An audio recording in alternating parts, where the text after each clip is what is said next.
than screens, it's a plot to drop the IQ. Fighting amongst each other over rumors that don't like you. Prefer us trapped in melancholy with the wood ones of holly. Suggestions that obliterate to camouflage the folly. Attempted mental robbery, executed sloppily. Hypocrisy, this mockery, and walk the talk with me. Put the hands up to touch the Akasha, cause you know deep down there's something bigger than your wallet.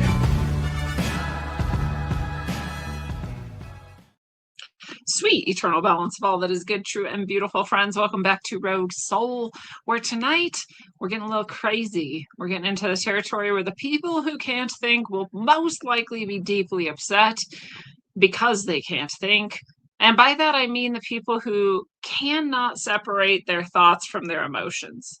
Especially when we've been programmed about something, we tend to be in our emotions about it instead of being able to think about it. They're two separate things we do, emoting and thinking, and they're both very valuable.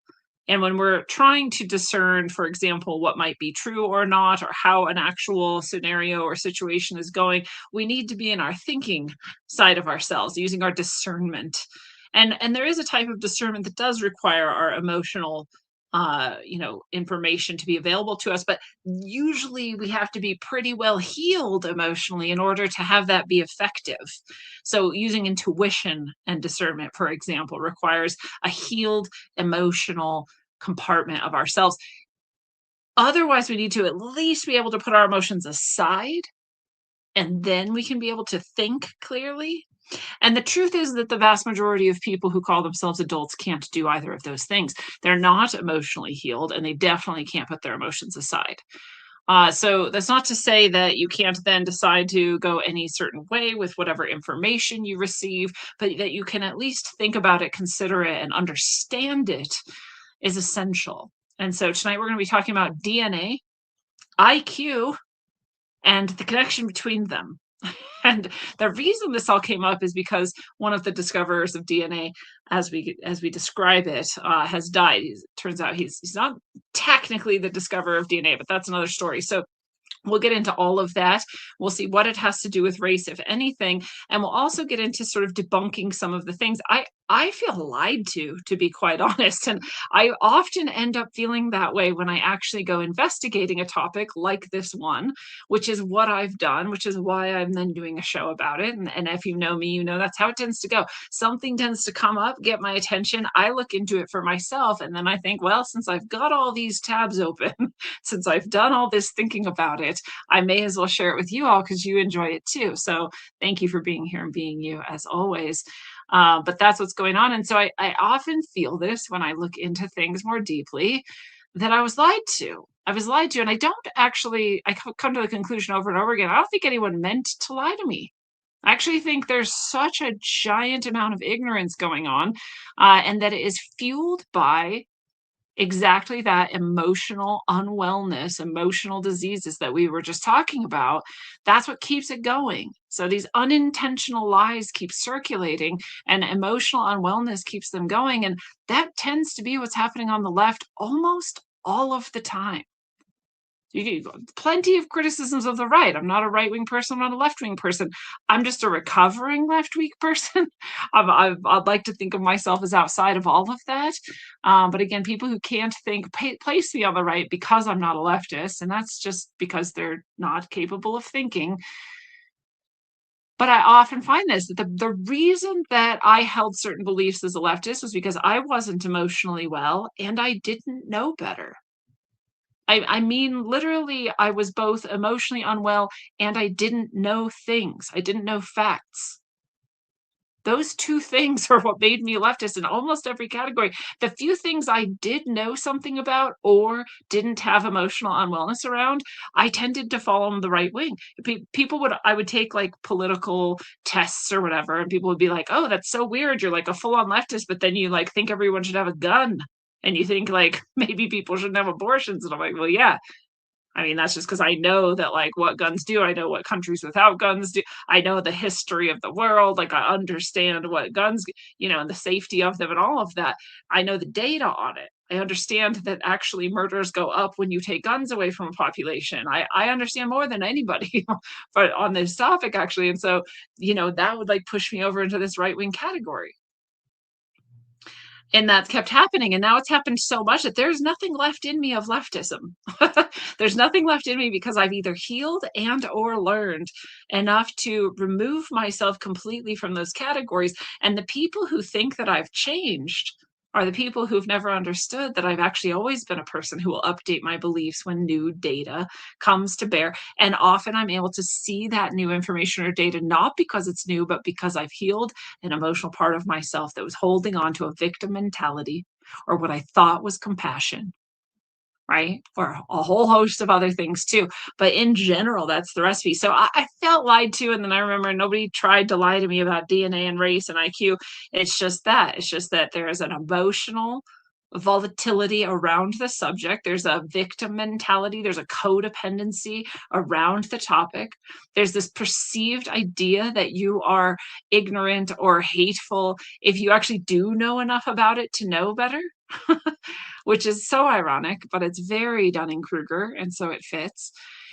And yeah, so it was sort of like kept from me and everyone around me by this, haze of emotional unwellness and ignorance. And yet we thought we were superior. Leftists would always say, and I remember this so well, and I've shared this with you before as well, that leftists would always say, well, we're the more educated one. If you look at right wing and left wing, we're the more educated one. So clearly we know. And then I got out of leftism eventually, and I was like, hold up, because I found this study eventually that said right wing people tend to have higher IQs. And I was like, wait, but left wing is smarter. And people were like, no, it's always been true. The right wing tends to have a higher IQ. And I was like, that doesn't make sense. Then why would we always say we were the most educated? And right as I said it, it hit me. Educated doesn't mean smart. Educated doesn't equal to IQ. Educated means more years being told what to think. That's what it means. So yeah, we are more undoctrinated. That's not intelligent, right? So slowly my life has transformed, and I've become not in the leftist cults of ideology, and here I am exploring things like DNA and race. So that's what we're going to do tonight. I'll say again, if you're going to just break down and screech and call me racist because I'm talking about facts that I've discovered, then nobody wants you here. Go away. If you do have actual valid arguments or data or information I'm ignoring or something that I'm not seeing, please by all means share it. It's always welcome. Like I said, I love to change my perspective when given new information. But your new information isn't going to be new information to me if it is some sort of appeal to pathos. That's not going to be new. That's just going to be you being stupid. So try not to do that. All right, we'll get into it. Roguesoul.org is the site where everything I do is, and there's so many things that I do. My books are here. I have channeled source inspirational books. I also have channeled fictional novels, a trilogy of them, in fact, that describe humans through the course of the yugas, the golden ages, the dark ages, and beyond. Fantastic trilogy if you like fiction. Many good hours of reading there. I would love to send you copies with an inscription if you want to get it from the site. You can also get all of these books from Barnes & Noble, Amazon, anywhere books are sold. That's where all the books are. Get them for yourself. They're great gifts. It's the holiday season. You're going to do better to get them to people by the holiday time if you get them from those other big retailers and not from me. At this point, you can schedule one-on-one sessions with me. I am still scheduling right now for the 2026 tarot readings. That's where you get a card for every month of 2026. We see how your year is going to go. That will be schedulable for a while. You still technically, if you're seeing this live, you've got a few more hours to get the discount on the 2026 reading by using the White Friday coupon code at checkout. The Bright Solstice is coming up. That's on December 21st. That's a group healing, blessing, really beautiful, intense energy event. That's on the 21st, like I said, and you can still get a discount there as well by using White Solstice at checkout. This is linked to from the site here on Rogue Soul under schedule or book a session. All sorts of other good stuff here. Check out the shop. There's some orgone. You can still get that discount on the orgone by using the White Friday coupon code at checkout. That's a great gift for the holidays. And you can also take the upcoming courses like the Sound Healer course, which actually starts this Sunday on the would that be the 14th of December. This is only for people who have worked with me previously, who have who I know understand a really good deal about being a healer, being in a spiritual channel and high level connection. So if you had some other certification like Reiki or something, I might be able to consider you too. You can always contact me through the Connect tab on this site. If you want to check out if you are welcome to do the Sound Healer course. It is a higher level course, so that's not just available for everyone, but it is still available if you fit any of those prerequisites. Then I'm happy to have you with us for the sound healing course. We got a good group going on there, and that's going to be, again, starting on the 14th of December. So that's all there on the site, roguesoul.org. On the Substack, rogueways.substack.com, you can subscribe to this stack, and you can do that for the free or the paid levels. You do get announcements like the Sound Healing course announcement that you see here at the top of the page. If you're at the free level, you also get articles like this, Perfect Skin Made Easy, where I share healthcare or other self-care routines and recipes and things with you. That's all for the free subscribers. And if you're a paid subscriber, you can get the channeled messages like Be Still and Know That I Am. You get the whole entire archive of channeled messages when you become a paid subscriber. And free subscribers also get my articles I'm often writing about philosophy, history, religion, academia, and literature, and more. Those are the types of things I'm often writing about. And so all of that's there at Substack, rogueways.substack.com. You can also link to it from the site, roguesoul.org. So we'll start here with the discovery of DNA. And really, it's actually a discovery of DNA's structure. You've probably heard the story, Watson and Crick. Watson and Crick were the discoverers. We just say they're the discoverer of DNA, but this article points out that many people actually discovered DNA far before Watson and Crick discovered something about DNA in the 1950s. In reality, DNA was actually discovered or proposed way back in where was it? This is such tiny writing here. And if I make it bigger, I can't see it. So it's kind of silly. I wanted to say it was like here it is, 1860s. Yeah, Swiss chemist Friedrich Miescher, perhaps. And then many decades following, we learned all sorts of other things like the chemical components and the molecules of DNA. But it was Watson and Crick that discovered the three-dimensional double helix form of DNA in 1953. So you might also remember on this show, I've actually featured someone who their whole proposal was that DNA doesn't exist. I'm not of that mind. I always will entertain people and let them present their case, and my job isn't to like debate them on my show. That's not the type of show I do. I do an interview show, and so you just allow people to, expound upon what they're doing. So, that has been featured on the show. It's not actually my understanding at all. And so as far as I'm concerned, DNA exists, and it is in the double helix form. And yeah, they're the ones who discovered that form. The story sort of goes that they did this while on acid, LSD, pure LSD. And so lots of forms of what we call acid, but LSD being the first and most popular form. And they had been dosing, and it just sort of came to them. And it's so interesting if that remains true in the story, that because there's actually so many scientists throughout history and engineers and all sorts of, high detail, high information minded people who have these sorts of revelations, sometimes under the influence of substances like LSD, and sometimes in deep meditation, which is very similar actually, right?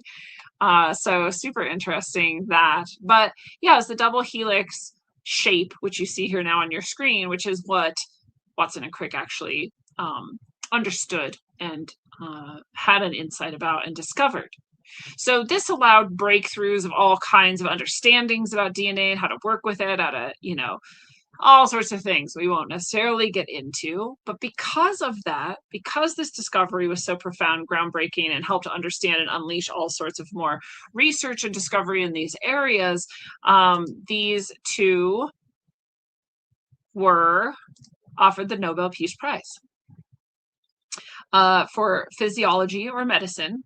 for this discovery. This was in 1962. So it was 1953 they made that discovery, that breakthrough, and then they were offered the Peace Prize, Nobel Peace Prize. I guess, sorry, it's just the prize. Peace just always goes there in my mind. This is just the Nobel Prize. One of them's for peace. This one's for physiology and medicine. So the Nobel Prize was awarded to them, essentially for figuring out how genetic material is copied and passed on was part of it as well. So the shape, how it's copied, how it's passed on. And it says, though Rosalind Franklin's crucial X-ray data was vital, but she couldn't receive it posthumously, as Nobel Prizes aren't awarded to the deceased. So there is a female who is indicated too, Rosalind Franklin, and that's cool as well. She's been a part of that, but she wasn't awarded the prize because she was dead. So no harm, no foul. We honor her anyway. 1962, James Watson, Francis Crick, and Maurice Wilkins for the double helix structure of deoxyribonucleic acid. Ribonucleic acid, of course, being RNA. It unveiled how genetic information is stored, replicated, and was foundational for modern biology and medicine. And we all know how far that's come. Again, if it's true, if it's to be trusted, then it's almost been completely decoded. We can swipe our mouth, send it into a company, and learn about our history or our biology and all of that, our ancestry. So that we have CRISPR, we have gene editing. I mean, you might think only horrors were unleashed by learning these things. Who could say? But CRISPR is definitely pretty disturbing. All of the RNA, including the modified RNA that was used in the injections, all sorts of things have been empowered by this discovery that have not been super savory. That is not why, however,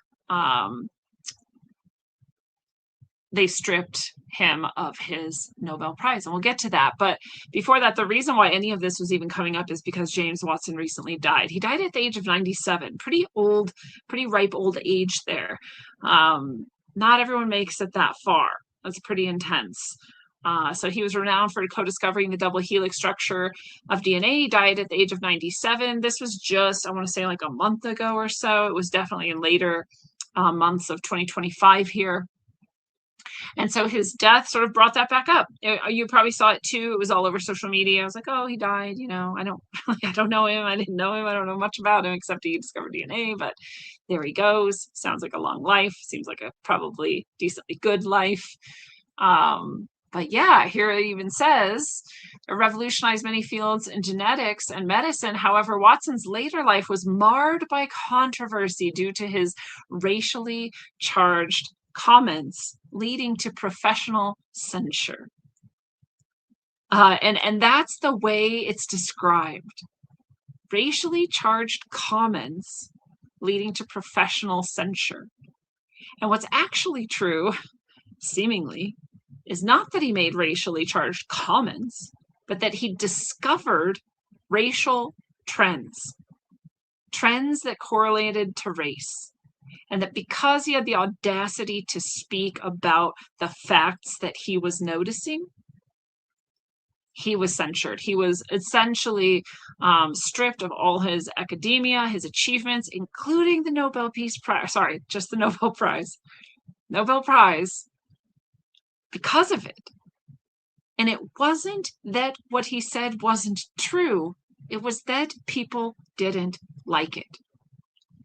So again, we get back into, can you think, despite your emotional upheavals, attachments, your victimhood mentality, your codependency in which you want to protect everyone from potential feelings being hurt, right? You want to protect people from reality because you don't want them to have to encounter this thing that might disturb them. That's codependency. That's why. Again, no one disproved or came back again. Lots of people came back at what he said, and we'll get into that too, but they didn't disprove anything. They went to great extremes to try to counter his idea. And you know, maybe some of what they are bringing up is true. It doesn't discount what he said either. People are kind of in an either or place. They're like, either DNA has to do with race and whatever else and other things that have to do with that, or nothing has anything to do with race. And clearly, neither thing can be fully true. So we'll get into it. But it says, despite his scientific achievements, including the Nobel Prize in 1962 and contributions to the Human Genome Project, he faced significant backlash for his remarks. He just said racial things. No, he made observations and noticed facts. That's it. It's not remarks. It's not comments. It's actual study. It's actual academia. He passed away in hospice care after a brief illness, leaving a complicated legacy in science. It's not complicated at all, actually. It's just that we have this division in the world of people who cannot encounter reality because of their emotional state and people who can. And that's it. That's the division. One of many, but maybe the most profound and important one. So he's dead. And he did lose his Nobel Prize. And perhaps I was told this at some point, perhaps I knew this, but I guess I had forgotten or something. Because I was like, wait, what? Did they stripped him of a Nobel Prize? Like, what did he do? Did he like kill a bunch of black people for being black? Like what, No. And so here's Robert Sepper, and he's someone who I very much appreciate his work. He's a high level thinker. He has all sorts of amazing content on YouTube.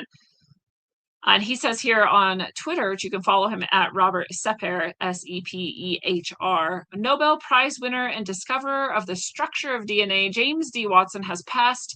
After decoding the blueprint of life, he was stripped of his titles for truthfully and accurately stating that genetics or race influences human intelligence. As an anthropologist, I agree. Rest in peace.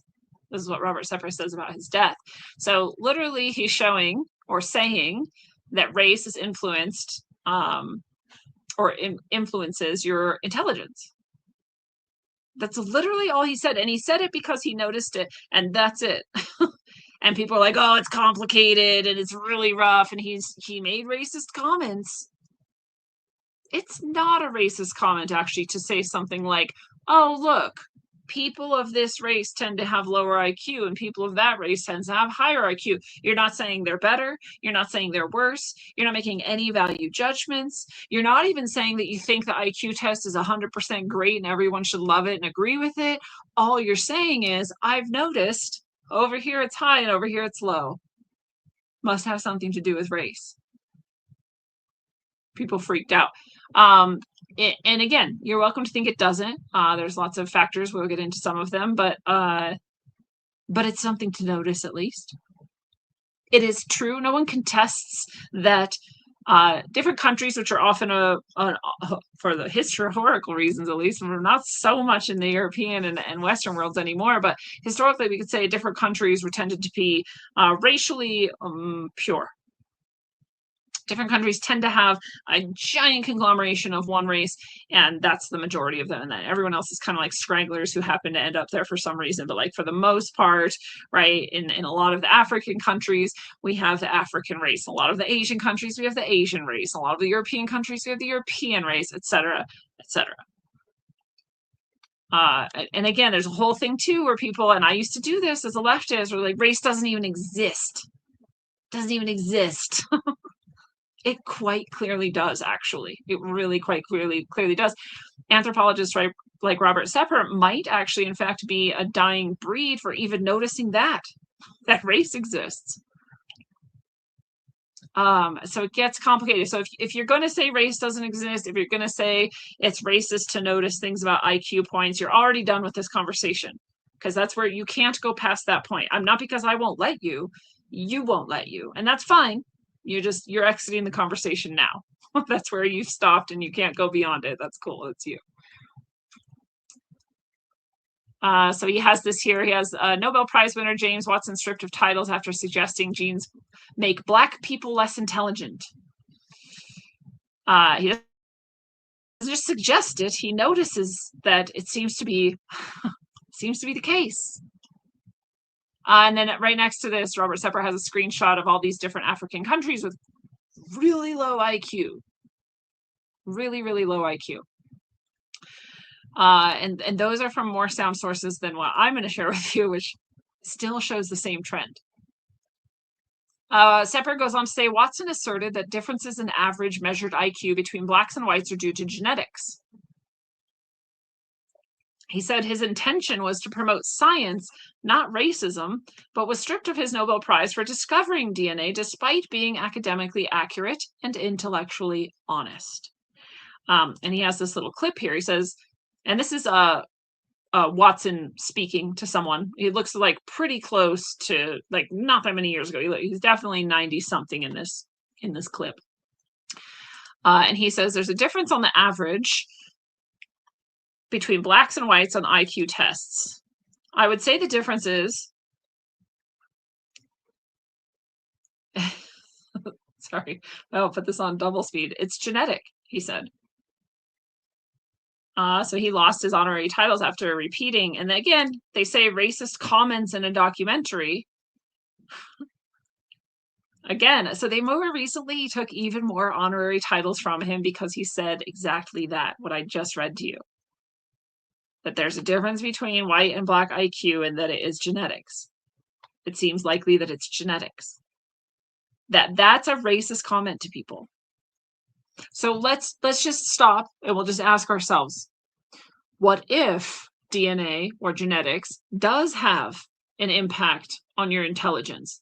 Which is not to say by any means that you cannot be intelligent if you are a certain race. By no means does it say you cannot become more intelligent as you go, if that's your choice.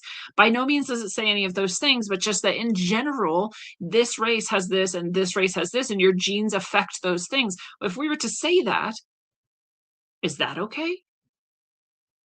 Because that's actually true. It's so true that when people who aren't even super deeply well educated, but are intelligent enough to say, when I go to a sperm bank, I'm going to look at the IQ of the guy just handing out the sperm. This is something they put in there, not because it's a fairy tale, not because it's just this like wish, but because they have determined that people with high IQs tend to produce offspring with high IQs. They already know it's genetically influenced.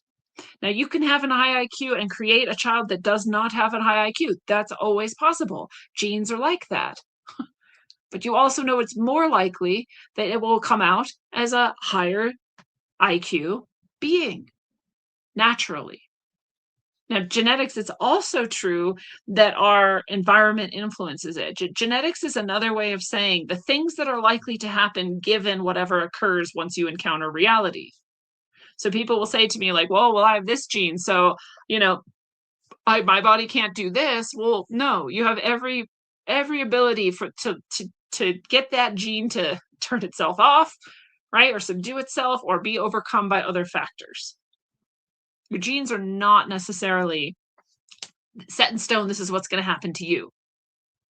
Right? I mean, we all know this. It's all obvious, actually. Look at a group of kids from the same two parents. They're all going to look mostly like the parents. But sometimes some of them are going to have a quality where you're like, well, where did that come from? Right? So there's recessive genes and there's all sorts of things. There's environment that can actually do genetic damage or genetic alteration. Now we have CRISPR and, modified RNA being injected and all sorts of things. It's all up in the air now. But, traditionally we could say like, yeah, look, these genes are likely to produce this outcome, likely to look and be and act and have these sorts of characteristics, likely to be, get sickle cell or not, et cetera, et cetera. We know that. And we know intelligence is one of those things. And yet, for some reason, it's not described as he has a different opinion and we don't like it. It's purely just said he made racist comments. That's not racist. That's not racist. The definition of racism is that you have judged a race and you have said everyone of this race is not valuable, or everyone of this race is more valuable than any other race. You've made value judgments based on racial identity. That's not what he did. At no point that I can find did he say, yeah, all the darkies are dumbasses and I hate them. Like, that would be racist. Instead, he said, I notice this correlation. It seems to be genetic. People are like, that's racist. Well, it gets harder and harder to take you seriously if you can't actually define racism. You can't stick to your definition. You can't only call it out when it's actually racism. Because there is actual racism. But this isn't it. So he lost his honorary titles even later in life after being stripped of the Nobel Prize because he noticed these things and talked about them. It seems pretty sad. He co-discovered the shape of DNA. We're going to remember him forever for that. And yeah, it is marred by this controversy. He says all our social policies are based on the fact that their intelligence is the same as ours, whereas all the testing says not really. All our social policies are based on the fact that their intelligence is the same as ours, whereas all the testing says not really.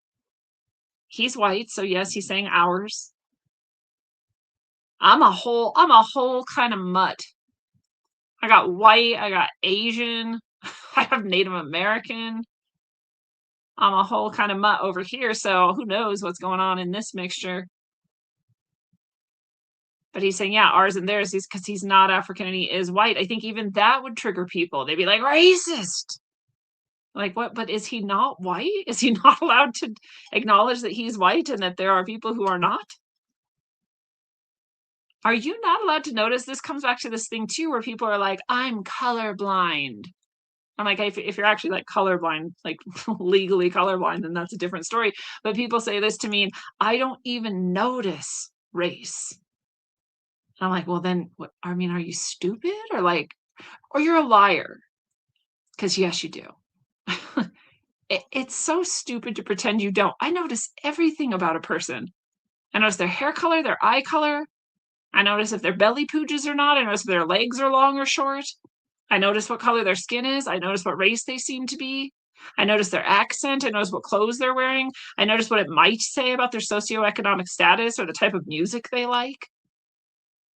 I mean, like, I'm a noticing person. I notice details. It's like one of my characteristics. It's actually one of the things that makes me intelligent. I don't judge them based on any of those things, except in as much as I say, oh, they're likely to potentially be like this or like that. I don't value judge them. I don't rank them in worth as humans. Right? That kind of judgment, yeah, of course we can do without it. But the kind of judgment that just says this is not that, that's just a normal human characteristic. It's a factor of intelligence. And if you pretend you don't notice things, or if you actually don't, again, you're either a liar or you're unintelligent. It's fine. You can be either. I don't care. It's not up to me. It's your life.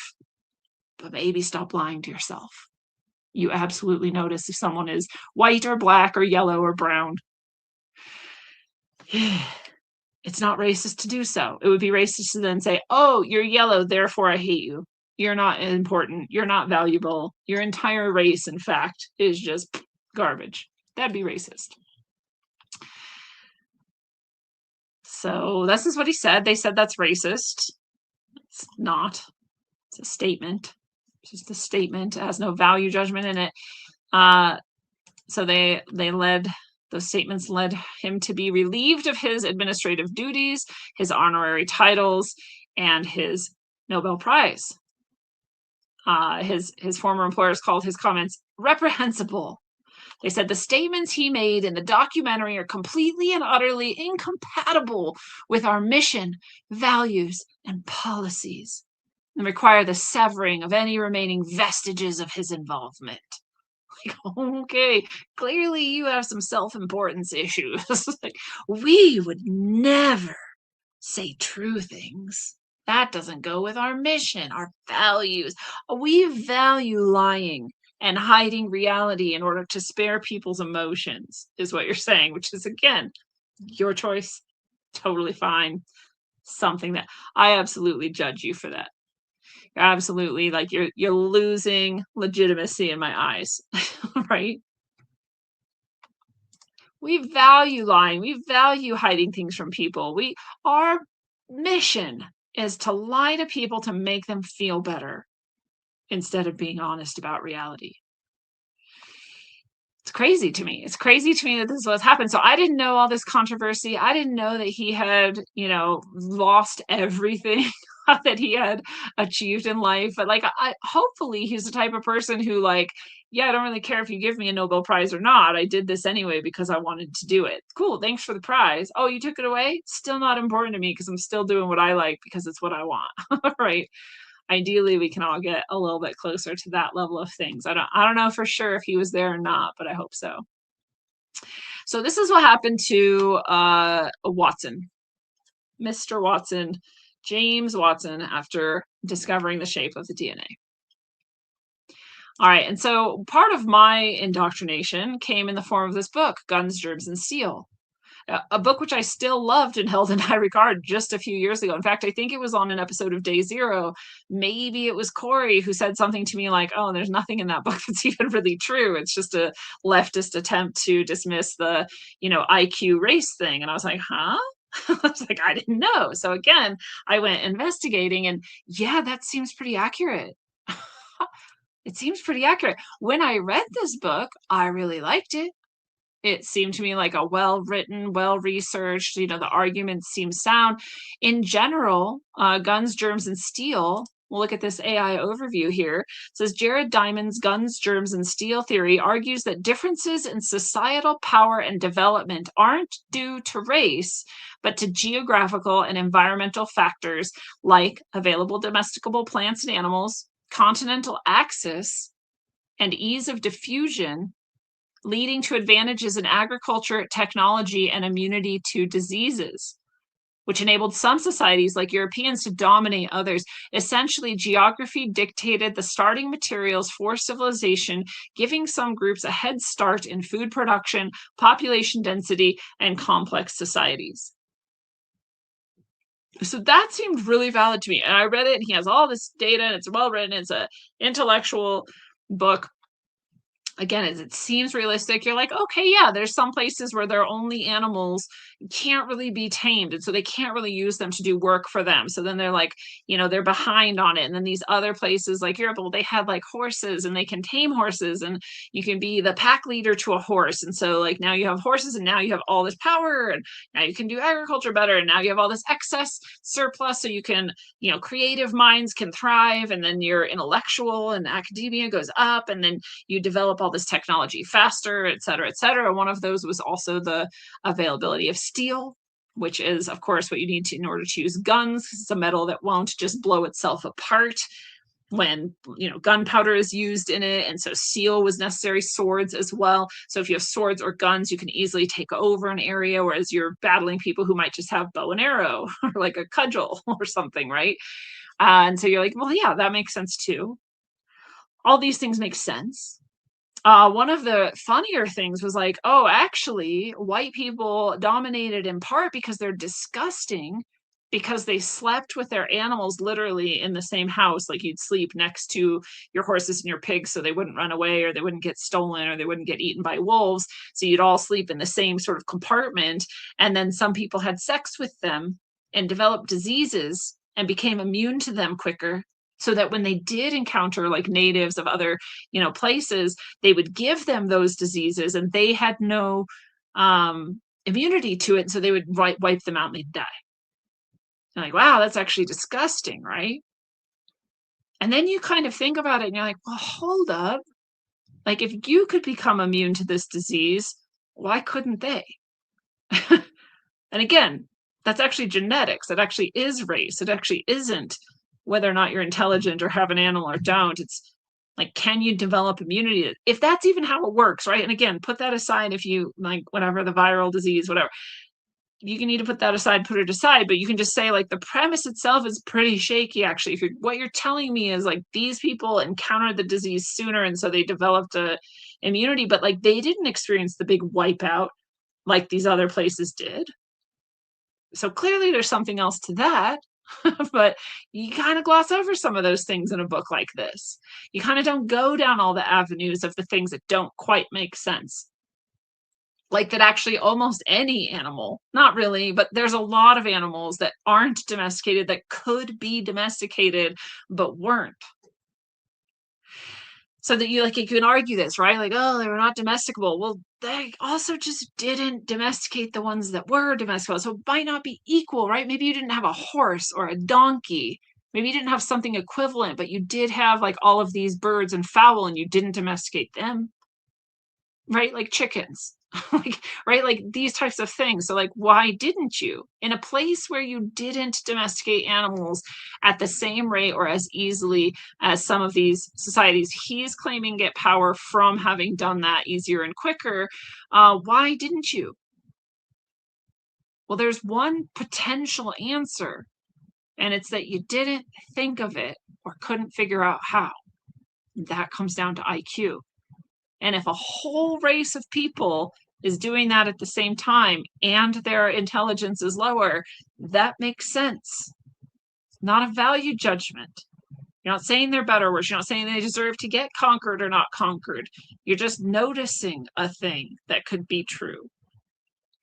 So you actually can do this for almost all of his arguments once you get down to it. And so while I used to hold this book up as like, yeah, I didn't actually know anyone thought that there was a racial difference in intelligence, but here's a book that proves that that's not it. And it actually doesn't. It actually never addresses the question of genetics and intelligence. It doesn't even try to. It just instead says, well, here's other reasons why some cultures and some races seem to not be as developed as others. And it's 100% about luck and geography. So again, I'm not even saying none of that matters. I'm saying it's oversimplified and it doesn't actually take everything into account. It doesn't actually address the other prevalent reason, which might have to do with genes and intelligence. And that a more fair book would potentially include some of those things that he brings up, maybe a little bit more fairly than he does, and also would include this potential for intelligence to actually be a factor. So yeah, is it controversial? Kind of, because if you do know something about genetics and intelligence and you realize somebody wrote an entire book trying to explain that away without actually addressing it, seems a little dishonest. So that's Guns, Germs, and Steel. That's my history with it.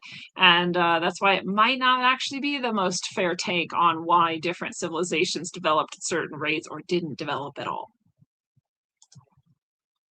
So here's another Robert Sepp here for you.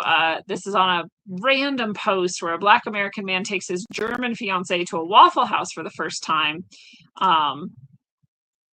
And, you know, I don't know. Does she like it? I think she seems to like not really love it. I'm not sure why it's really even. I have all okay, so I didn't really watch. I don't care. It's like 2 minutes long. She's eating Waffle House. But Robert Sepper again comments DNA influences human behavior, intelligence, empathy, and impulse control. Sub-Saharan Africans have up to 19% genetic admixture from an archaic hominin species not found in Asians or Caucasians. Race is biological reality. Out of Africa theory debunked. And this is one of the things he does. It's not the point of this particular episode, so we won't get too deeply into it, but I encourage you to go check it out because he has, it's not him. Robert Sever hasn't necessarily debunked out of Africa theory, but he presents some of that information that has debunked the out of Africa theory, and almost all of academia still refuses to acknowledge that out of Africa theory has been debunked. And again, out of Africa theory being that all humans started from one, genetic archetype or whatever, way back in history in Africa. And as Africans left Africa, they moved all over the world and they changed and became whiter or yellower or slanty-eyeder or whatever, more or less intelligent, or all the different things. But that it all started in Africa. I'm sure you were taught that in school. I was, and that is not true. It's not true at all. In fact, there seems to be something completely different than that going on entirely. And then the question is, well, then what happened? Like, and how many times has, humanity or a type of human like emerged? And then how many of them are there? And the question is, we don't actually know. We have a whole smattering of them, and sometimes they mixed together and sometimes they didn't really mix together, and some of them died out and many of them still exist. and they're not all the same. And they act differently, and they have different intelligence, and they have different funnel. They look different. I can't think of the correct word right now. They're different. They have different characteristics. And even that is considered a racist thing. I, in fact, had someone who came up and was like, I reposted something by Robert Sepper, who, by the way, I've loved and watched many of his videos and, studied much of his content for years and years and years. I think maybe 5 years at this point. I love his work. Very familiar with it. And I reposted something of his and someone was like, whoa, you don't want to be reposting him. And I was like, why? And they're like, I'm not really quite sure, but I know he's a racist. And I was like, okay, how is he a racist? Like, I don't want to get into it. And I'm like, well, he's not, but thanks for trying.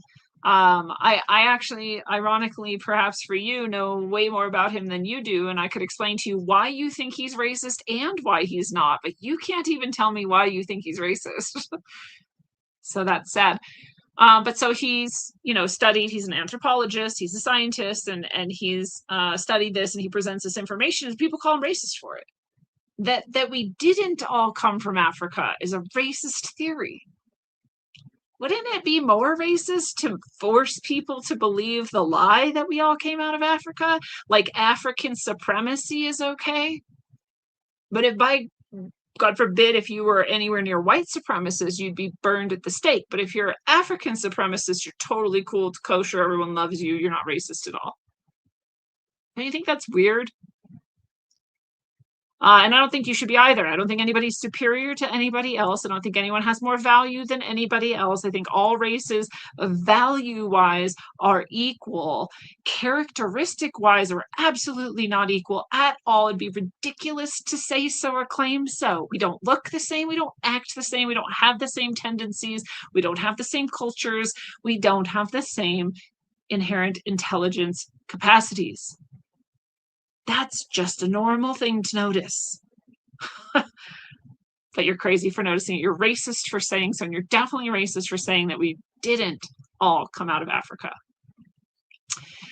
So he just notices this and comments this, and then people hate him for it. But he has a couple of these things. He says, has a NPR screenshot and a Science journal article screenshot. And one says, study suggests early humans engaged in cross-species sex. So again, we have multiple different varieties of humans, and some of them interbred. This is one piece of data we have, again, just to point out that we actually do have race, and we actually do have different, lines from which humans from different areas developed. That seems obvious at this point.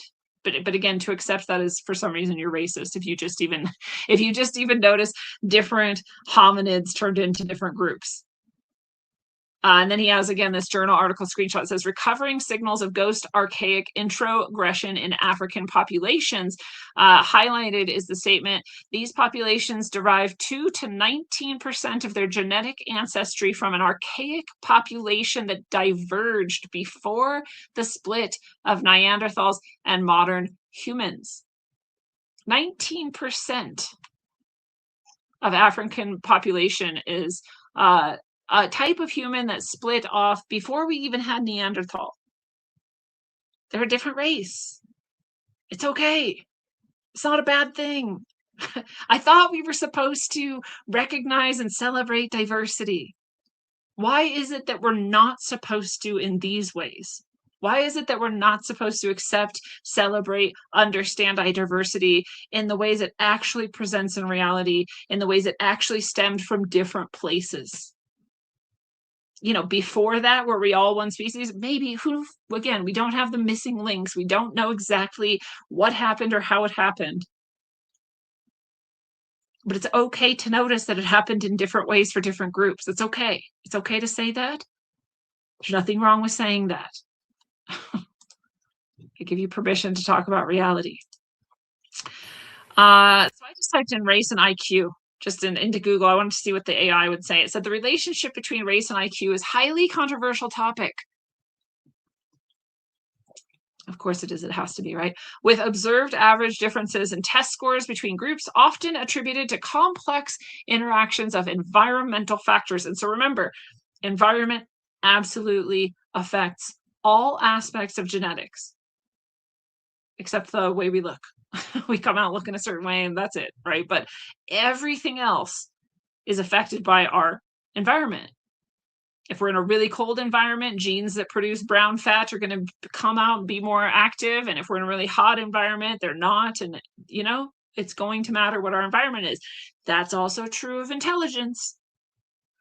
That doesn't change that there's a certain there's a certain capacity that you come in with via your genetics. Right? But so yeah, environmental factors, absolutely.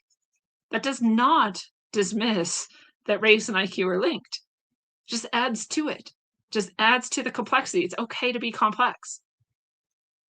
It says socioeconomic status, education, nutrition, cultural bias, and tests. And the cultural bias and test thing is one of the most bullshit things ever. Because if you look at most IQ tests, they have to do with pure, just reasoning based on shapes and colors. And that's it, a number sequence, which has nothing to do with culture. None of those things have anything to do with culture. I was never taught to notice patterns in shapes and colors and number. That was just a thing I developed as I went about noticing reality, as I went about comparing this and that, hot and cold, left and right, dark and light, all of it. It's just a thing you develop. So yes, your environment matters. If you're in a dark room with no input, it'd be really hard for you to take an IQ test. That's not really cultural bias. That's, again, it's purely environmental factors. So as far as culture is environment, yeah, if the culture is to ignore you as a baby and ignore you as a toddler and ignore you as a young child, then your intelligence is going to be lower. We know that. We know that face to face, eye to eye, making sounds, making verbal interactions, doing that, reading, talking to each other all through life increases intelligence for sure. So are there cultural factors? Absolutely. Is it a cultural bias that the test has? No. There's no evidence of this. And this was the number one thing I was taught to say as a leftist, why IQ tests don't matter, is that there's cultural bias. So I just was like, yeah, cultural bias. And then I've taken a bunch of IQ tests for different versions of them, right? I've never actually been evaluated by a psychiatrist for my IQ, which is the way you would need to do it. And so, that's that. I've seen the IQ tests that people who have taken, and none of them are culturally biased from what I can tell. There's nothing cultural in them. They're just logic and reasoning. And there's some verbal stuff, which sure, yeah, if it's not in your language, I guess that would matter. Otherwise, right? So pare it down just to those factors that aren't cultural. Those are the ones you tend to find. If you're online and you find a version of what they're calling an IQ test, you'll see that. There is almost never anything verbal, in fact. It is purely, there's not even directions. They're just like pattern, what's the answer? And you're just supposed to decide, right? There's no cultural bias there. So it says it's actually attributed to all of that rather than definitive genetic racial differences in intelligence. So it says observed average differences are because of all of that, not racial or genetic differences. It just says that as though it's a fact here, by the way, on this AI overview. It says, though some hereditarian views persist, including that every sperm bank, it doesn't say this, I'm saying this, tells you what the IQ of the sperm donor is, or what their highest education is, or what their success level is. Because people actually know. We actually know. It's been shown over and over again in all sorts of studies that it actually matters. And yes, environment matters too, and they both matter. But the people who are on the bleeding heart, telling themselves they're compassionate when actually they're just delusional, emotionally unwell, codependent, victim mentality, they're like, oh, none of it has anything to do with race. It is not genetic at all. Well, that's pretty extreme. That's actually an extreme take. That it couldn't even potentially affect it at all is an extreme take. But if you were to instead say, of course, those things matter, and also there is something genetic in this, even then you're a racist, according to these crazy people. So yeah, socioeconomic factors, it's just not as culturally biased as they want you to think. If there's any at all, is quite rare. and totally controllable. Um, it's a stereotype threat. Fear of confirming negative stereotypes can impair performance. Well, that's absolutely true. There are definitely kids and cultures which, if you're even remotely intelligent, you get punished. Oh, you think you're better than us? I've lived on reservations. I've lived in poverty. I know it. You know it. If you've lived in any of those situations or experienced them yourself, that's true. Sure, that's true. But if you just go grab a random group of people and you're not even telling them exactly what this is for, and you're just like, here, take this test, they're not like, oh, I'm not gonna get this right. I don't want someone over there to say something about it. They don't even know what this is. In fact, what I've seen based on what we're about to look at is that there's people who really want to do really well on these tests to prove that their race isn't just stupid. So we'll see that in a second. But yeah, so that can happen. And the opposite can happen too, where you want to do so well and you want to make yourself and your group look great. I want to make women look smart. I'm going to do the best I can on this test, right? Etc. Etc. So this word consensus, you should always be wary of it, especially when it comes from any kind of search engine, AI, or anything like that, the media in general, the mainstream. Consensus is never consensus. I mean, literally the word consensus means everybody agrees. There's not one single person who doesn't agree. And that's what consensus means. And they use this word all the time to mean the people we decided to value as worthy, they say they agree. That's what consensus means now. You can see the problem with that. The people we value, the people at these schools that underwent this sort of dogmatic training and their research money depends on what they say, those people all agree. Isn't that amazing? Oh, what a surprise. I'm so surprised that those people all agree with you. Yeah, it turns out, though, there's no consensus here. In fact, there's a vast amount of scientists, anthropologists of every kind of race and factor, every ethnicity, who say, yeah, there's a definite correlation between race and IQ. And in fact, this is something we know, that intelligence is inheritable, that you could predict the most likely intelligence levels of the children if you know the intelligence levels of the adults who created them, right? The progeny is going to match, most likely. And again, then there's the environmental factors, and then there's other things, and then there's the recessive, and there's other stuff. But for the most part, this is how it's going to be. And those people, well, they're just not good enough to be counted. So the consensus is that they're wrong. So every time I point this out to AI, I'm like, well, that's not really consensus. That's not what consensus means. They're like, yeah, but the consensus is. I'm like, okay, but it's not true, because it's not actually consensus. And so what you're saying is the people with the power and the money in society have decided this thing is true, and anyone who doesn't agree isn't counted. And eventually you can actually get AI to be like, you're right, that's true. And the consensus is, I'll just keep going back to it again and again. Like, okay, all right. But no, it's not consensus at all. And it's the same with climate change. And it's the same with everything that's considered controversial, is there's no consensus about it. And so you're actually allowed to think. You're allowed to think, well, I don't know if I agree with what they're calling the consensus or what the mainstream says. I wonder, in fact, why they're trying so hard to never actively, fully engage the ideas and disprove them. But instead, they're just dismissing them, not including those ideas, writing whole books in which you go a different direction without ever addressing the claims of the other side. That's not actually how science is supposed to work. Science is supposed to take into account all of the data and go from there. So you can make a leftist, sociological, emotionally based argument that IQ has nothing to do with race, and that's extreme. Or you could be in the pile of rational people who say, maybe it's actually connected. Maybe DNA has something to do with capacity for intelligence. And you'd probably be much closer to right.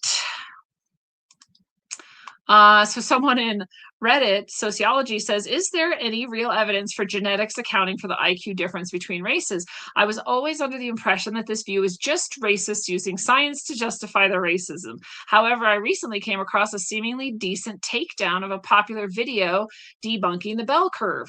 And so this video debunks the debunking of the bell curve. And the bell curve is real. The bell curve is this distribution of IQs in society. And so every society, every culture, every race, or every grouping of people that is generally racial has a different bell curve for IQ. They have a different distribution. So how many people they have in what is considered low, how many people are considered like the average, most people fall in this category, and then how many people have really high IQs in comparison to each other. So in the US, before the injections, it tended to be that the average IQ was about 100, and that standard deviation down was 80, and 80 IQ was considered low enough to be considered retarded or mentally incapacitated enough to require special services to get you through education or life. And 120 is like, wow, you're really intelligent. And so there's people with 40 and 20, and there's people with 130, 140, 180, right? There's people who are way out in the extremes too. But in the United States, that was the average. That's actually unfortunately gone down since the injections specifically. So take from that whatever you want. But every other country has other bell curves. And I didn't know that until somewhat recently. I thought that bell curve, 80, 100, 120, was worldwide because it's so taboo to admit that different places have different IQs. That's so dishonest to not even tell people that, to not make that part of the study. If you ever encounter IQ at all, it should be in that context of here's the bell curve for this place at this time, and everywhere else is different. Didn't even know it. I think people should know. I think it matters because it's accurate and it's true. And we're not the top, by the way. So I'm not arguing that we should know because like we're the best and we should know it. I'm saying we should just know that there are differences and that therefore there's a reason for it and that it actually matters and it changes reality. It changes what that place is going to be able to do or going to choose to do. Because let's face it, if your average national IQ is 80, then you probably aren't going to do a lot of things that would require a lot of high intelligence to do. That's not a judgment. That's not a value judgment. It's just true. In fact, reality bears that out. The places with average IQ of 80 have way less infrastructure. When they do have infrastructure, it fails constantly because they don't have enough intelligent people designing it and carrying it out its execution intelligently. And so it falls apart. And so we say all these things. We say, oh, that's because of this and this and this and this and this and this. And we never are allowed to say, maybe it has something to do with intelligence. I have people too, when I'm talking about this, sometimes they'll be like, well, everyone has some kind of intelligence. I'm like, yeah, you're right. That's not what we're talking about, though. We're not talking about emotional intelligence or, animal communication intelligence or, right, physical, bodily, embodied intelligence. We're talking about academic intelligence, brain, conceptual, rational, logical intelligence, reasoning skills. That's what we're talking about. It's in the name intelligence quotient, IQ. And people have to make it about a value judgment, but it's not about. I'm not making a value judgment, but the people who have a problem with this, they're putting the value judgment into what I'm saying. They're actually saying they value IQ higher and lower as meaningful. That's what they're saying. Because I'm not saying it, but it always comes back to that. So I'm like, that's what you are thinking. You're thinking it matters whether or not you have a high IQ or low IQ, because if you have a low IQ, you're not as much of a person. That's what you are thinking. And you are projecting that onto me when all I'm doing is describing there are differences in IQ. And that's crazy to me. That's crazy to me that you can't actually hear or think about what I'm saying because of your preoccupation with the value that you are imparting into the number of the IQ score. That's all you. So this person on Reddit continues saying, after doing a bit more research, I came across this, which concludes that there's at least some genetic difference between races for intelligence. Oh, wow. You mean we found the genes that have to do with intelligence? What a surprise. Not surprised at all. Is anyone going to apologize to Watson? Good old James Watson? Is nobody going to apologize to him for saying what we actually have borne out, not only in evidence on the external level, but also literally in the genome itself? Is anybody going to? No. Well, that's too bad, because he's right. And he noticed something about reality that happened to be true. And then every single bit of data we can find bears it out. And still the consensus is that he's wrong and that it's racist to say so. Sorry, but the consensus is clearly insane. Not capable of knowing and reacting to reality appropriately. That's insane. They're not sane people. And so the first comment says, do any of these studies have control groups where poverty, family life, spiritual, cultural upbringing, etc., are negligible factors, rather that they have been controlled for? And it's like, no, they actually haven't. It's like, exactly, data doesn't mean anything if empirical methods are bad. Well, it's not bad empirical methods, because we actually don't do that for almost anything. And again, you can have both. You can notice there's this gene and these genes, and they have to do with intelligence, and some people have them or more of them or more types of them or less or whatever, and that's different. And then, oh, their IQ seems to actually bear that genetic difference out. You can notice that and say that's true. And also, all those other things might affect how they do on an IQ test at the same time. And also at the same time, some people with the exact same level of poverty, type of family life, spiritual and cultural upbringing might have a much higher IQ than you, of the same race and the same genetics and the same all those factors. All those things are true at one time, and that's okay to notice that. So here's 30 years of research on race differences in cognitive ability, a study, a meta-analysis of 30 years of research on race differences in cognitive ability. And guess what it shows? Well, here, let's read this. It says the culture only argument, which is that 0% of genetics play a role in 100% of IQ is environmental, and the hereditarian view, which is that it's 50-50, as actually is most likely much closer to reality, models of the causes of mean black-white differences. And let's remember, it's not just black-white. That just tends to be what we use for some reason. There seems to be differences in every race on Earth. But so here's black-white differences in cognitive ability are compared and contrasted across 10 categories of evidence: worldwide distribution of test scores, factor of mental ability, hereditability, brain size, cognitive ability, transracial adoption, racial admixture, regression-related life history traits, human origins research, and hypothesized environmental variables. The new evidence reviewed here points to some genetic component in black and white differences in mean IQ. So here's a study that literally did account for all those things and said, yeah, actually, it is borne out in data across 30 years of studies that genetics is connected to IQ. These people aren't being stripped of all their lives and their accomplishments and their prizes and their funding and their lives made hell and being called racists. So is anybody going to apologize to James Watson? No? Posthumously? Sorry, James Watson, that everyone here is fucking retarded. There, I did it for you. Sorry, not all of us, just a lot. And I mean emotionally, if not mentally, retarded.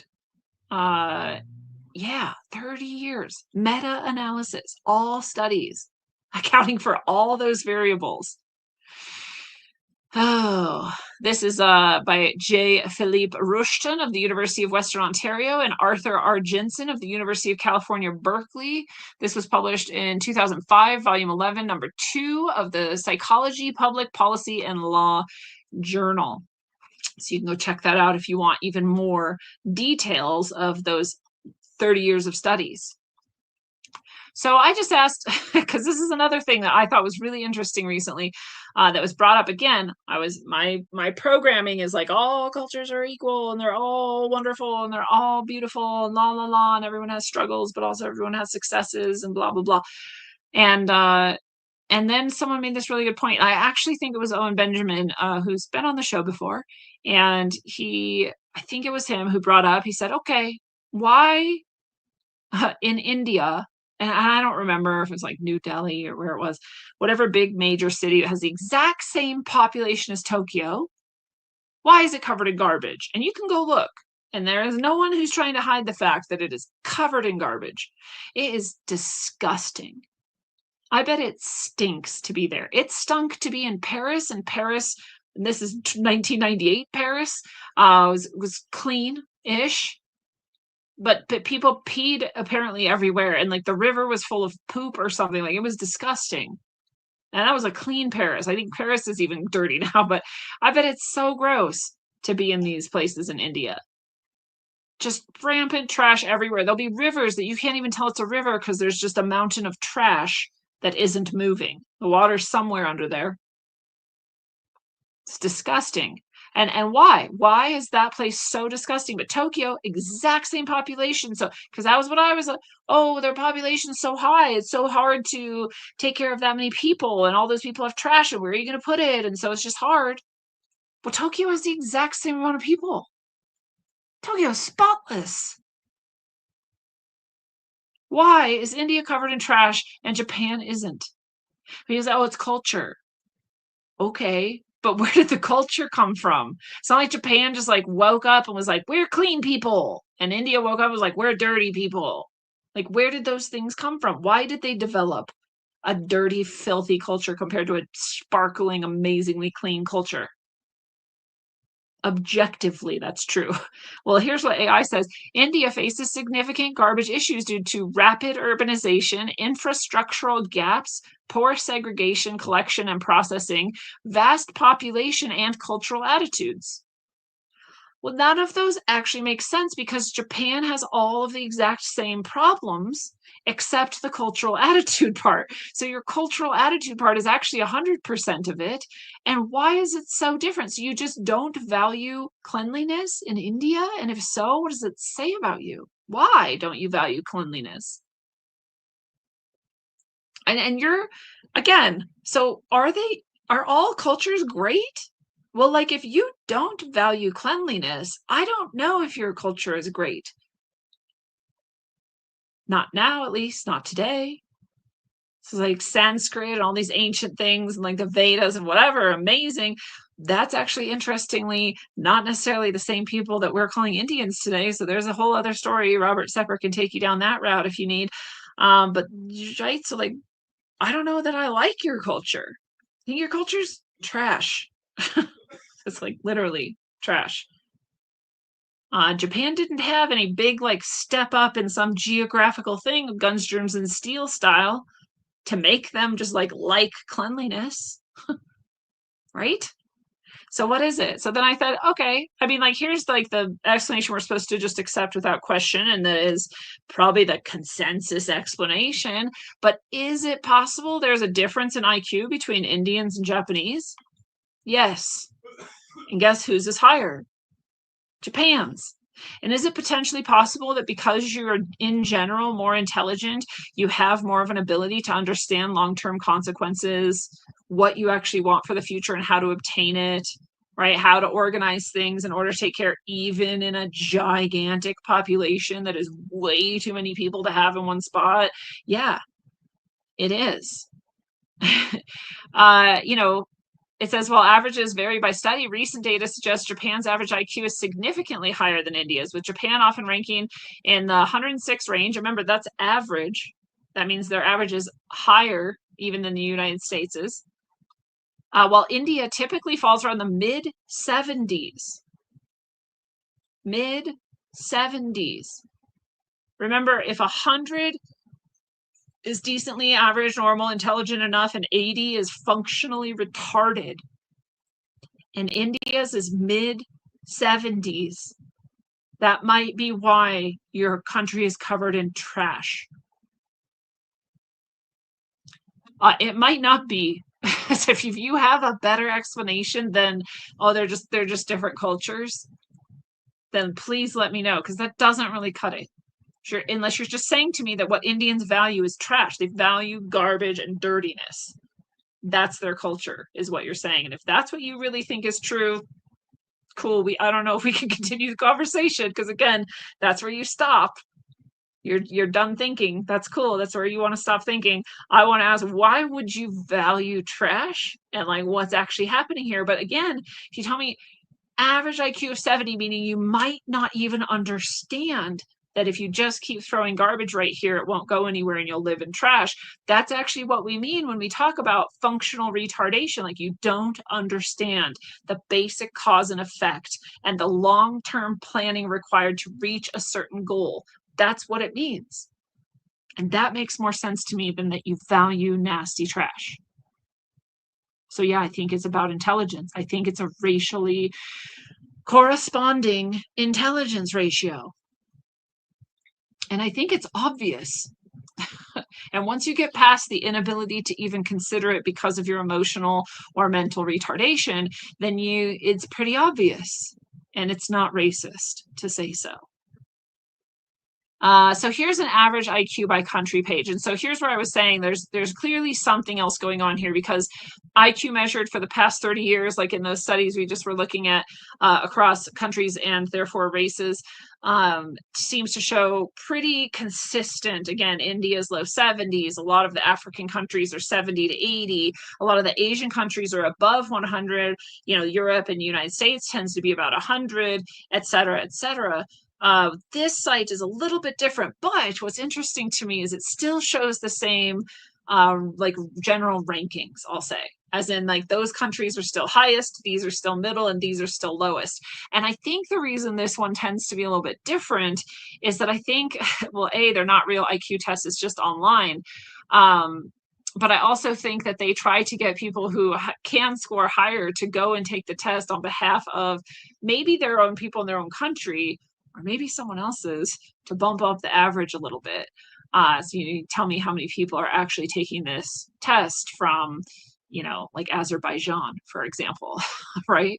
But again, even then, even if that type of manipulation, intentional manipulation, is going on, it still shows the same level of ranking. So it's really interesting to me. China's number one, South Korea, Japan. So we already have like a lot of the Asian, Far East Asian countries are like right there at the top. Well, we already knew that. We know that, right? And there they are. You get Iran, Singapore, Russia. Russia's super high, higher than us, 103. Oh, by the way, China was 107, South Korea is 106, Japan's 106. These are averages, remember? And they start going down. Australia, Armenia, Spain, so some of the more westernized, European-ish. All right, we got Sri Lanka up there, Slovenia, Canada. Yeah, we still haven't gotten to the US, right?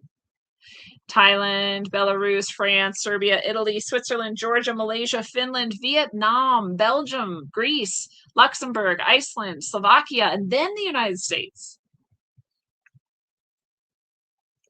And we're right where we usually fall. We're right at, it says 99.74, but right, functionally 100. That's so maybe it really is very realistic. I don't know.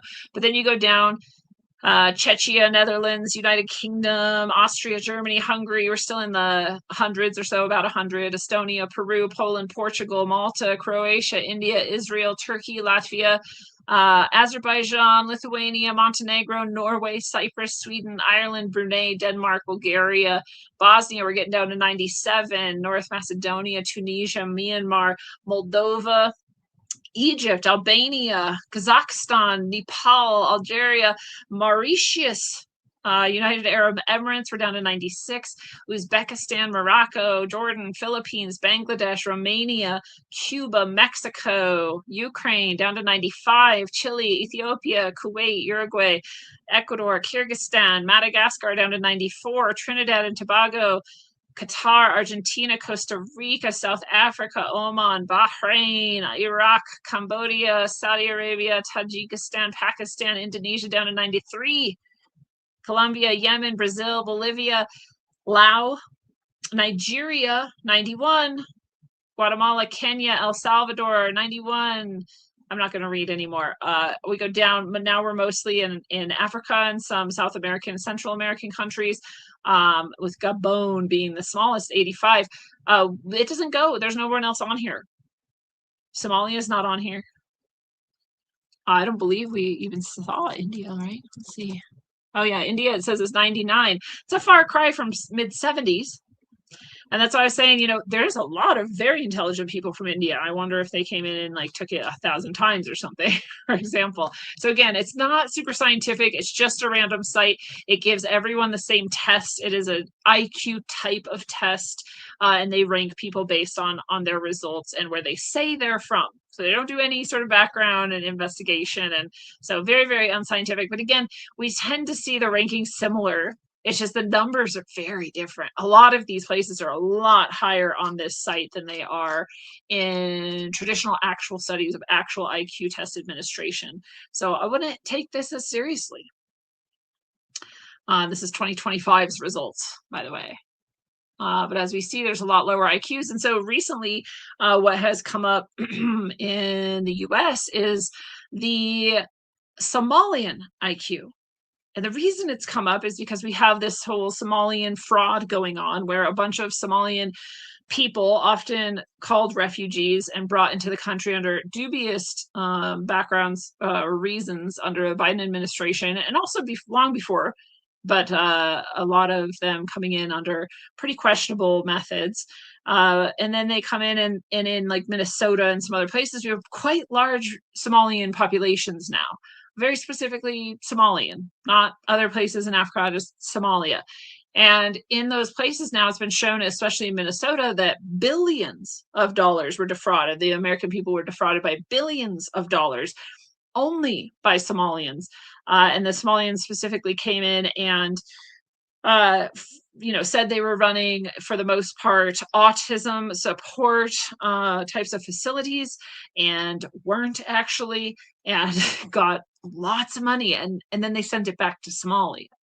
So it sparks this whole question of like, why are there so many Somalian people here? Why are they defrauding us? Why are they allowed to? Why would you send all your money back to Somalia if you're supposedly here because you love the United States, which is what an immigrant should be here for? And what are we going to do about this? And so for some reason, it's come up then like that Somalia's average IQ is 68. And this is from Jeremy Kaufman on Twitter, and he says, it's not intuitive to understand just what it means for Somalia to have an average IQ of 68. He said, let's break it down. With an IQ of 68 or below, the average Somalian over half the country would be considered too disabled in America to be eligible for the death penalty. At this level, someone will struggle to understand the cause and effect of basic things. Even filling out forms will be hard. So we were sort of talking about that with the mid-70s and that, right? This is functionally retarded. At one standard deviation up from 68, we have an IQ of 83. Around 1 in 6 Somalians are intelligent enough to be a below average janitor. This is the level of intelligence of poor urban areas in America. 83. We're up to 83, just above functionally retarded. You can do some theory menial jobs. You can understand enough to get by, and best of luck to you, right? 2 standard deviations up, we're at 98, or roughly average intelligence in America. So again, we're 98 to 100, depending. Around 2% of Somalians, 2% will be as intelligent as your average high school classmate and could be a clerical worker or a cook. So less than 2% of Somalians are as intelligent as your average friend, average classmate, average person in America. 3 standard deviations up. We're at 113. This is approaching the territory where useful, creative, and STEM work can be done. And that's not a value judgment. It's saying literally if you want like scientists, anthropologists, engineers, people who can make things happen and work at those higher level of reasoning, you have to be at least 113. And in Somalia, that's 1 in 1,000 Somalians. It's exceptionally rare to have that high of an IQ in Somalia. At 4 standard deviations, we're at 128. These are the people who will come across as bright in your interactions with them, but still wouldn't be gifted. They can perform almost all high status professions. There are only around 750 Somalians in the entire country that are this intelligent out of a population of 18 million. And at 5 standard deviations, we're at 143. We're in gifted and potentially genius territory. These are people who can invent, create, contribute at the highest level, literally meaning the highest level. There are approximately 5 out of 18 million in Somalia, based on statistics, right? Based on what's likely. So that's Somalia.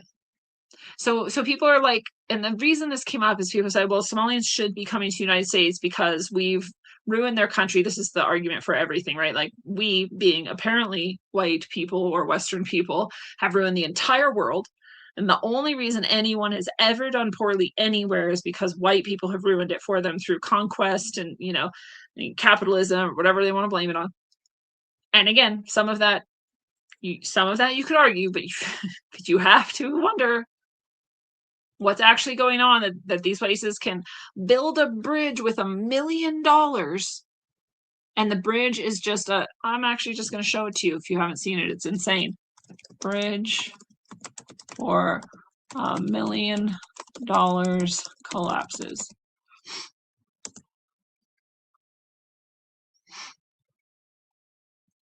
In Africa, I guess I have to say, because we're not allowed to talk about it, maybe. Yeah, this is the Democratic Republic of Congo, $2 million. And this bridge collapsed on its opening day. And I just want you to see it. I want you to see this is why you can take $2 million, you can take investment, you can take people trying to make some kind of reparations, perhaps even, and this is the bridge you get for $2 million. It's literally just sticks kind of tied together and made long enough to cover a river. And as enough people got onto it, it collapsed and they all fell in the river. The first time people walked across it, $2 million. This is how you can get a bridge for $2 million that collapses, is because you have an average IQ of 68. And so you don't even have enough people who are at the intelligence levels to be able to use $2 million to make a good bridge. It's not just a question of money. It's not just a question of, whether or not you've got the resources. It's a question of whether or not you have the intelligence to use it or not. And in many places, that doesn't exist. You can educate anyone, but imagine you can't. This is why we have special ed in schools, because we recognize if your IQ is low enough, you can't do a lot of these things. And so we shouldn't require you to. We should still provide enriching experiences that are educational for you and will uplift you and help you to achieve more in life and feel better about it. But it's not going to be calculus, because you can't do it. So no, you can't just educate people into intelligence. That isn't possible. You can become more intelligent. You can even, in many cases, raise or lower your IQ. It more often has to do with whether or not you've clouded your mind in other ways and you're unclouding it and whatever. It's not actually changing your capacity for intelligence. It's just working to be as focused and present as you can be in order to muster all of your intelligence. It's a different thing. You can't educate people out of low IQ. So you can't give low IQ people $2 million and just tell them to build a bridge. They can't do it. It's not corruption. It's not their culture. It's not that they were beaten as children or not. It's not that they're scared of succeeding. It's they don't have the capacity. And for some reason, that seems rude to people. I think it's more rude to pretend like they do and therefore not give them the actual support they might need or give them the wrong kind of support. Just like it would be rude to take a low IQ person who qualifies for special education and put them in a calculus class. That'd be rude. That's in no way appropriate. So yeah, we say like this matters because Somalia isn't just ruined by the West or colonialism or any other sort of thing. That Somalia doesn't just automatically deserve to come occupy the United States and steal all its resources and then send it back home to where they may not even be able to use it to build a bridge. That's not a reason to let all of Somalia into the United States. It's not a reason to put up with the defrauding of the American people. And it actually does matter whether or not people in Somalia have low IQs or not. And it's okay to say that they might, in fact, on average, have quite low IQ. That is reality. And it hurts people's feelings deeply. And people get really upset about it. And they'll say all kinds of things that have nothing to do with the conversation. And the number one thing I get is sort of a like, well, why are you judging? And I'm not. And they'll say, well, then why can't you like value the intelligence they do have? Like, I can. But that's not what I'm talking about, is it? I'm talking about whether or not they have this type of intelligence, whether or not it's a genetic thing, whether or not it's okay to notice it, whether or not it therefore would also change what you do and don't do in order to support or not support a certain sector of people. You have to know something about reality in order to do that well, and in order to do that in a compassionate way. It's just like this idea with like homelessness where they're like, well, if you're compassionate, you'll just give housing to all these people. And I'm like, well, I am compassionate. And I've actually seen that isn't how to solve the problem. And in fact, the problem usually has to be solved with some sort of really intensive therapy of a psychological nature, in also drug addiction rehabilitation, and then supporting them to get the skills in order to choose to work towards creating a home for themselves. And that usually works. That actually has like a 70% success rate, and everything else has a 3% success rate. So I'm intelligent enough to know and compassionate enough to know that I don't want to waste their time and mine and resources just stringing them along for no reason. I'd rather give them what actually works. That's how compassionate I am. And it's the same in this situation. If we can actually understand reality, then we can actually work with it effectively, and everyone can get what they need in a way that actually works. And wouldn't that be nice if everyone had what they needed in a way that actually works? It turns out you have to be in reality for that to happen. So here's to reality. Here's to acknowledging that genetics play a role. Here's to not giving in to the people that insist that there has to be value attached to that in order for humans to matter, and knowing that it's not racist to notice reality without attaching value to the reality. That's it. Until you get it, travel well, aim for balance, and always look inside first.